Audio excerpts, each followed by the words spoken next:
ये वाली एपिसोड की शुरुआत उसी सीन से होती है जहाँ पे लियो सभी को ये बताता है कि ये सभी चीजें जो कुछ भी हो रहा है इन सभी के पीछे टार्टरस के commander death king hello Kaizer है। लियो की इस बात को सुनने के बाद लूनिया काफी ज्यादा परेशान होते हैं। लियो से कहने लगती है कि ओह नो, इसका मतलब टार्टरस एल्सेलपेकिया के ऊपर कोई एक बड़ा चाल चलने की कोशिश कर रहा है। और हाँ लियो, क्या हम लोग अभी जाके जल्दी जल्दी से प्रोफेसर को इन सभी चीजों के बारे में बता देना नहीं चाहिए? लूनिया अभी इन सभी बातों को बोली रही थी, इसी समय अचानक से बहुत ही तेज हवा चलने लगती है। साइड की ओर हम लोगों को वही डेथ नाइट को देखने के लिए मिलते हैं, जो कि अपने तलवार को लेके इन लोगों के ऊपर ही अटैक करने के लिए आ रहा होता है और इसके साथ ही इन लोगों से कहने लगता है कि तुम सभी का लैंड ऑफ डेथ में स्वागत है। देखते ही देखते अभी लियो डेथ नाइट के साथ भिड़ जाता है। डेथ नाइट अभी लियो से कहने लगता है कि बच्चे, उस दिन की तरह आज तुम बच के भाग नहीं पाओगे। डेथ नाइट की इस बात को सुनने के बाद यहाँ पे लियो दोनों लड़कियों से बोलता है कि इस डेथ नाइट को मैं देख लेता हूँ और बाकी के यहाँ पे जितने भी सामान के नाइट है उन सभी को तुम दोनों संभालो। इतना कहने के साथ ही लियो दोबारा से डेथ नाइट के साथ 1v1 फाइट करने लगता है। डेथ नाइट भी इससे काफी ज्यादा खुश हो जाता है, कहने लगता है कि बच्चे,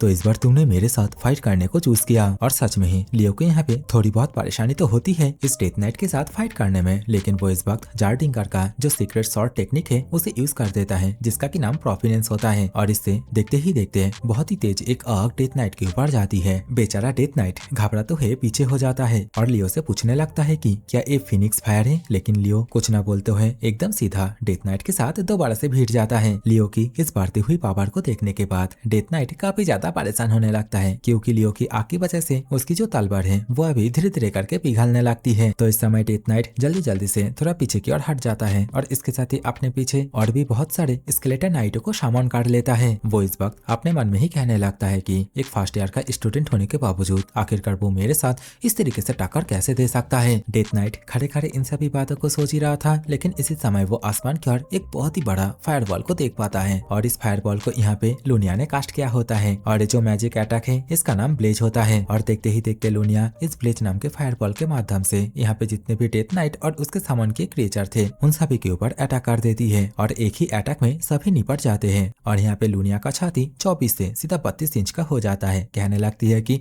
जब कोई मेरे साथ पंगा लेता है ना, तब उसके साथ ऐसा ही होता है। लूनिया की इस अटैक और बिहेवियर को देखने के बाद किरण कहने लगता है कि अरे यार, ये एल्फ आखिरकार इतना ज्यादा वायलेंट कैसे हो सकता है। इसी समय लियो इन सभी से कहने लगता है कि हम लोगों को और भी ज्यादा अंदर जाके देखना होगा। लियो की इतना बोलने के साथ ही अभी हम लोग को कुछ देर बाद का सीन दिखाई जाते हैं, जहाँ पे वे लोग जंगल के और भी ज्यादा अंदर आ गए होते हैं और यहाँ पे डेमोनिक एनर्जी पहले से काफी ज्यादा इंटेंस होती है। वे लोग अभी और आगे बढ़ता है। इसी समय वही थर्ड ईयर का सीनियर, जिसका की नाम राउता होता है, वो यहाँ पे आ जाता है और सभी से पूछने लगता है कि हे फर्स्ट ईयर के जूनियर, तुम लोगों को रात में फॉरेस्ट के अंदर आके इन्वेस्टिगेशन करने की परमिशन किसने दी? अचानक से सीनियर राउता को यहाँ पे देखने के बाद लूनिया शौकत हुए पूछने लगती है कि सीनियर, आखिरकार आप यहाँ पे क्या कर रहे हैं? तो राउता कहने लगता है कि जैसा कि हाल ही में बहुत सारे अनडेड को देखा जा रहा है, तो इसी कारण ही मैं यहाँ पे इन्वेस्टिगेशन करने के लिए आया हूँ। लूनिया परेशान होते हुए पूछती है, सीनियर, क्या आप कोई कार्ड्स के बारे में इन्वेस्टिगेशन कर रहे हैं, जैसा कि कोई एक पावरफुल कार्ड्स? तो राउता कहने लगता है कि कार्ड्स, यहाँ पे तो ऐसा कुछ भी नहीं है। राउता की बात को सुनने के बाद लूनिया पूरी तरीके से शॉक हो जाती है, क्योंकि उसे बिलीव भी नहीं हो रहा होता है कि आसपास की जो प्रेशर है आखिरकार उसे राउता महसूस क्यों नहीं कर पा रहा है। लेकिन यहाँ पे राउता इन सभी को बुद्धू बना पाता उससे पहले लियो अपने हाथ को ऊपर की ओर करके एक लाइट मैजिक को एक्टिवेट कर लेता है और यहाँ पे हम लोग को देखने के लिए मिलते हैं कि लियो की जो लाइट मैजिक है उसकी वजह से आसपास साफ साफ दिख रहा होता है और राउता यहाँ पे जो कांड कर रहा था वो भी सभी को दिख जाता है। लियो की इस करतूत की वजह से राउता काफी ज्यादा गुस्से में आ गया होता है, लेकिन वो अभी बातों को पलटने की कोशिश करने लगता है। इस जगह पे लेडी लूना की इनहेरिटेंस है, जिसके बारे में अभी तक एकेडमी या फिर प्रोफेसर को नहीं पता। और क्या हुआ अगर मैं यहाँ पे लेडी लूना की इनहेरिटेंस को ढूंढने में टार्टरस की मदद लेता हूँ? यहाँ पे राउता की बातों को सुनने के बाद ईरन काफी ज्यादा परेशान होने लगता है, लेकिन इस वक्त लूनिया, जो कि काफी ज्यादा गुस्से में थी, वो इस वक्त कहने लगती है कि चलो इसे पीट पीट के प्रोफेसरों के पास लेके चलते हैं। इसी समय लियो अपनी तलवार को पकड़ते हुए इन सभी से कहने लगता है कि तुम दोनों अपने सीनियर के साथ डेथ बैटल करने के लिए रेडी हो जाओ। लियो इतना कह ही रहा था, लेकिन इसी समय राउता किसी एक मैजिक स्पेल को कास्ट कर देता है, जो कि काफी ज्यादा पावरफुल होता है। और यहाँ पे राउता का ये जो अटैक है, जिसका की नाम रीइजर्निया होता है, इसको देखने के बाद लियो काफी ज्यादा शॉक हो जाता है। देखते ही देखते वो अटैक जाके लियो जिस जगह पे खड़ा हुआ था उस जगह पे काफी जोरदार एक धमाका क्रिएट करता है। लेकिन यहाँ पे लियो ने भी ये जो रीइजर्निया नाम का अटैक है इसे ही रिक्रिएट कर लिया होता है और अटैक को काफी आसानी के साथ ब्लॉक कर लिया होता है और इससे किसी को एक खर्च भी नहीं लगी थी। राउता इस बात से काफी ज्यादा इम्प्रेस हो जाता है, लेकिन वो इस बार इस बात को भी सोचने के लिए मजबूर हो जाता है कि आखिरकार एक इंसान के पास एल्फो का मैजिक कहाँ से आया और वो इतना जल्दी जल्दी स्पेल को कैसे कास्ट किया। तो राउता यहाँ पे लियो को हल्के में ना लेता हुआ उसकी उंगलियों में जो अंगूठी है उसके माध्यम से डेथ नाइट को शामन करने लगता है। राउता का ये करने के साथ ही भूकंप जैसा होने लगता है। देखते ही देखते जमीन के अंदर से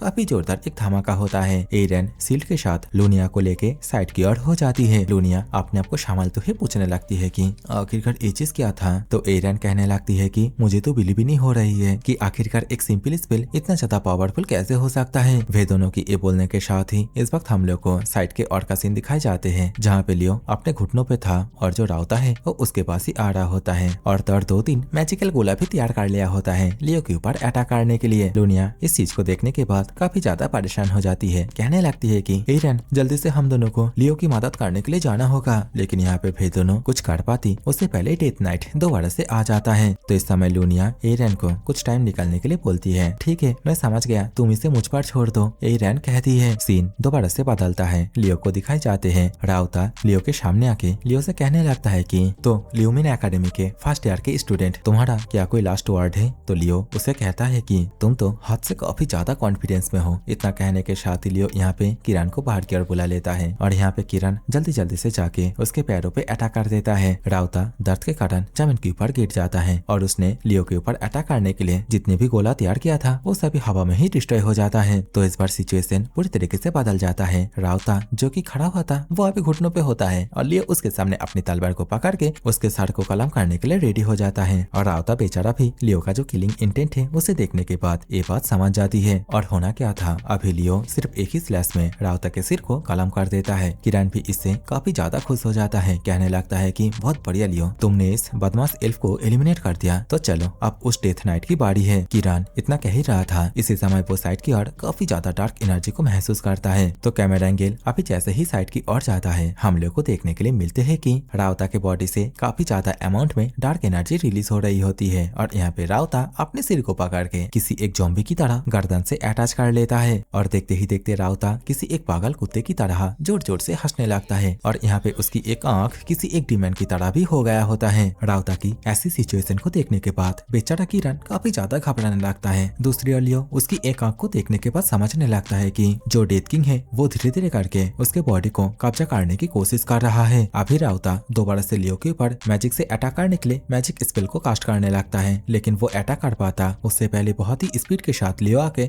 उसके हाथ को अपनी तलवार से काट देता है और इससे राउता दर्द के मारे जमीन के ऊपर गिर जाता है। लियो अभी राउता के सामने खड़ा होता हुआ उसे कहने लगता है कि जो पर्सन किसी भी पावर को शॉर्टकट के माध्यम से हथियाता है उसको कभी भी असली कॉम्बैट सेंस नहीं मिलता। तो सीनियर, तुम अपने रीजेनरेटिंग पावर को यूज करके अपने हाथ को जोड़ सकते हो, लेकिन मैं तुम्हारे हाथ को तब तक काटता रहूंगा जब तक कि ना तुम्हारा माना पूरी तरीके से खत्म हो जाता है। यहाँ पे लियो की बातों को सुनने के बाद राउता काफी ज्यादा परेशान होने लगता है। उसे बिलीव भी नहीं हो रहा होता है कि आखिरकार एक इंसान ऐसा कैसे कर सकता है, वो भी एक एल्फ के साथ। लेकिन इसी समय राउता के दिमाग में डेथ किंग की आवाज आती है। डेथ किंग उसे कह रहा होता है कि तुम्हारे सामने जो इंसान है उसके साथ लड़ना उतना भी ज्यादा जरूरी नहीं है, तुम जल्दी से जो सामोनिंग सर्किल है उसे कंप्लीट करो। डेथ किंग की ये कहने के साथ ही इस वक्त हम लोगों को लूनिया और इसके साथ ही एरन को दिखाई जाती है, जो दोनों बहुत ही अच्छी तरीके से उस डेथ नाइट को होल्ड करके रखा था और इससे लियो काफी ज्यादा इंप्रेस होता है। लेकिन इसी समय किरण लियो से चिल्लाते हुए कहता है कि लियो उस तरफ देखो। तो इस वक्त कैमरा एंगल जैसे ही उस ओर जाता है हम लोग को देखने के लिए मिलते हैं कि राउता का जो काटा हुआ हाथ था वो जाके वो जो सामोनिंग सर्किल है उसे कंप्लीट करने लगता है और लगभग कर ही दिया होता है। और इसी समय हम लोग को राउता के मुंह से काफी ज्यादा डेमोनिक एनर्जी भी बाहर की ओर आते हुए दिखाए जाते हैं। राउता खुश होते हुए कहता है कि तुम लोग काफी ज्यादा लेट हो चुके हो और देखते ही देखते ये एनर्जी चारों ओर फैलने भी लगती है। राउता जिस जगह पे बैठा हुआ था उसी जगह की जमीन अभी फटने लगती है। नीचे से बहुत ही बड़ा हाथ ऊपर की ओर आता है। लियो कहता है कि ये जो अनडेड है ये स्ट्रॉन्गेस्ट अनडेडों में से एक है। लियो की इतना कहने के साथ ही इस वक्त हम लोगों को राउता का जो हाथ था काटा हुआ उसको भी देखने के लिए मिलते हैं, जो कि इस वक्त किसी साबुन की तरह पिघलने लगता है और देखते ही देखते वो जो पिघला हुआ हाथ है वो दोबारा से राउता के हाथ के साथ जुड़ने लगता है। लियो इस चीज को देखने के बाद जल्दी जल्दी से दौड़ के अपनी तलवार को लेके राउता के ऊपर अटैक करने के लिए जाने लगता है। लियो को अपनी ओर आता हुआ देखने के बाद राउता कहता है, अच्छा ऐसी बात है क्या, तो ये लो। इतना कहने के साथ ही बड़ा सा अनडेड का जो हाथ है उसके माध्यम से लियो के ऊपर अटैक कर देता है। लियो फोर्स की वजह से सीधा पीछे की ओर खिसक जाता है। यहाँ पे अनडेड किंग की ये जो पावर है इसे देखने के बाद राउता काफी ज्यादा खुश होने लगता है। इसी समय किरण ईरान लियो से पूछने लगता है कि लियो क्या हम लोग को यहाँ से चले जाना नहीं चाहिए, क्योंकि ये जो अनडेड है ये काफी ज्यादा पावरफुल है। तो लियो इसके लिए साफ साफ मना कर देता है, नहीं नहीं यहाँ से हम लोग को नहीं जाना है, क्योंकि हम लोग इसे हरा सकते हैं। इस अनडेड को हर बारी में सामान किया गया है, मतलब कोई प्रॉपर तरीके से सामान नहीं किया गया है, तो राउता ज्यादा देर तक इस अनडेड को होल्ड करके नहीं रख पाएगा। इतना सब कुछ कहने के बाद लियो यहाँ पे किरण को उसकी मदद करने के लिए बोलता है। तो इस समय किरण जल्दी जल्दी से अपने माना को लियो के बॉडी के अंदर ट्रांसफर करने लगता है। अभी लियो के पास जैसे ही माना फुल हो जाता है, लियो लुमिनेंस रे नाम का एक अटैक एकदम सीधा उस डेथ नाइट के सिर पे मार देता है। लेकिन लियो के इस अटैक से डेथ नाइट को घंटा भी कुछ फर्क नहीं पड़ा होता है, बल्कि वो और भी ज्यादा गुस्से में आ गया होता है। डेथ नाइट अपनी तलवार से बहुत ही जोरदार एक स्लैश लियो के ऊपर मार देता है, जिसको कि लियो अपनी जगह से उछल के डॉज कर लेता है। लेकिन अभी लियो जैसे ही जमीन के ऊपर लैंडिंग करता है, वैसे ही राउता लियो के ऊपर री-इजर्निया नाम के अटैक को कर देता है। और अचानक से हुई इस अटैक को देखने के बाद लियो काफी ज्यादा परेशान होने लगता है। लेकिन इसी समय लूनिया लियो के सामने आ जाती है, फिनिक्स सिल्क को यूज करके री-इजर्निया अटैक को ब्लॉक कर लेती है। अभी लूनिया लियो से कहने लगती है कि लियो हम लोग इस पागल सीनियर को देख लेते हैं, तुम जाके उस स्केलेटन को संभालो। तो इस समय लियो लूनिया से पूछने लगती है क्या एरन उस पहले वाली डेथ नाइट के साथ अकेले में फाइट कर रही है। लियो की इस बात को सुनने के बाद लूनिया कहने लगती है कि क्या तुम एरन के ऊपर बिलीव नहीं करते। एरन ने खुद बोली है कि वो उस डेथ नाइट के साथ 1v1 फाइट करेगी, तो तुम उस पहले वाली डेथ नाइट को एरन की हवाले छोड़ सकते हो। लूनिया की इतना कहने के साथ ही इस वक्त हम लोगों को एरन को दिखाई जाती है, जो कि उस नाइट के साथ 1v1 फाइट कर रही होती है। और डेथ नाइट के साथ फाइट करते करते वो इस वक्त पीछे की ओर खिसक भी जाती है। लेकिन यहाँ पे डेथ नाइट एरन को संभालने का मौका नहीं देता, वो जल्दी जल्दी से दोबारा से अपनी तलवार के माध्यम से एरन के ऊपर अटैक कर देता है। लेकिन यहाँ पे एरन अपने दिमाग को शांत करके बहुत ही ज्यादा आसानी के साथ अपनी तलवार को डेथ नाइट के बॉडी के आर पार कर देती है। लेकिन जैसा कि डेथ नाइट एक डेथ नाइट ही होता है, तो इसी कारण ही उसे इस चीज से फर्क नहीं पड़ता। वो इसी हालत में एरन के पेट में काफी जोरदार एक पांच मार देता है। बेचारी एरन उड़ता हुआ पीछे की ओर जा गिरती है और यहाँ पे उसके हाथ से शील्ड भी छूट जाती है। डेथ नाइट शील्ड को तोड़ता हुआ धीरे धीरे करके एरन की ओर जाने लगता है। डेथ नाइट उसे डराते हुए कहने लगता है कि तुम्हारे पास मुझसे जीतने की कोई भी रास्ता नहीं है। लेकिन उसे क्या पता था कि एरन कितना ज्यादा पावरफुल है। एरन इस वक्त अपनी तलवार को सामने की ओर करके जो फेयरी मैजिक है उसे यूज करने लगता है। और डेथ नाइट इस चीज को देखने के बाद काफी शौक तो होता है, लेकिन वो इस वक्त अपनी तलवार को लेके सीधा एरन के ऊपर अटैक करने के लिए जाने लगता है। लेकिन अभी एरन बिल्कुल भी घबराता नहीं है, वो अपनी तलवार को कस के पकड़ के रखी होती है एकदम सही टाइम के लिए। और जैसे ही डेथ नाइट उसके पास आता है, वैसे ही वो एवरग्रीन नाम के अटैक को करके डेथ नाइट को दो हिस्सों में भाग कर देता है। डेथ नाइट जाते जाते बस एक ही बात कहता है, मैं एक डेथ नाइट आखिरकार तुम्हारी तरह एक निब्बी से कैसे हार गया।